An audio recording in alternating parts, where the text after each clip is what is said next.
Hi மக்களே, இன்றைக்கி பசங்களை கூட்டிக்கிட்டு கொஞ்சம் வெளியில் வந்தோம். ஃப்ரைடேன்னு தான் எங்கள் லீவு. ஸோ பசங்களும் என்ஜாய் பண்ணணும் இல்லையா? அதனால் இந்த அம்ப்ரெல்லா பீச் அப்படின்னு சொல்லுவாங்க இந்த பீச்சுக்கு பேர். ஸோ அம்ப்ரெல்லா பார்த்திங்கன்னா அங்கங்கே இருக்குது பாருங்கள், அங்கே தான் கூட்டிகிட்டு வந்தாச்சு.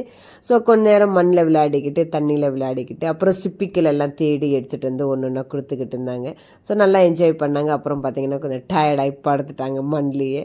ஸோ அதுக்கப்புறம் ட்ரெஸ் சேஞ்ச் எல்லாம் பண்ணிவிட்டு அதே இடத்துல பார்த்திங்கன்னா இந்த மாதிரி பசங்க விளையாடுறதுக்கானது எல்லாமே இருக்குது. ஸோ அந்த இடத்துக்கு கூட்டிகிட்டு போனால் எல்லாமே நல்லா என்ஜாய் பண்ணிட்டு இருந்தாங்க. அங்கே இருக்கிற பசங்களோட பார்த்திங்கன்னா நல்லா ஃப்ரெண்ட்ஸ் ஆகிட்டு ஸோ அந்த இடத்த விட்டே வர்றதுக்கான எண்ணமே இல்லை பசங்களுக்கு. ஸோ அந்த அளவுக்கு பார்த்திங்கன்னா விளையாடி அவங்களே டயர்ட் ஆகிட்டு அப்புறம் வாங்க போகலாம் அப்படின்னாங்க. ஸோ அதுக்கப்புறம் கூட்டிகிட்டு வந்தேன். ஐஸ்கிரீம் சாப்பிட்ணுன்னாங்க. அப்புறம் அவங்களுக்கு ஐஸ்கிரீம் சாப்பிட வச்சு அப்புறம் அந்த இடத்துல நல்ல ஸ்பாட்ஸ் எல்லாம் இருக்கும் இல்லையா, வீடியோ ஃபோட்டோஸ் எடுக்க. ஸோ அந்த மாதிரி எல்லாம் எடுத்துகிட்டு அப்புறம் நல்லபடியாக நாங்கள் வீட்டுக்கு வந்தாச்சு.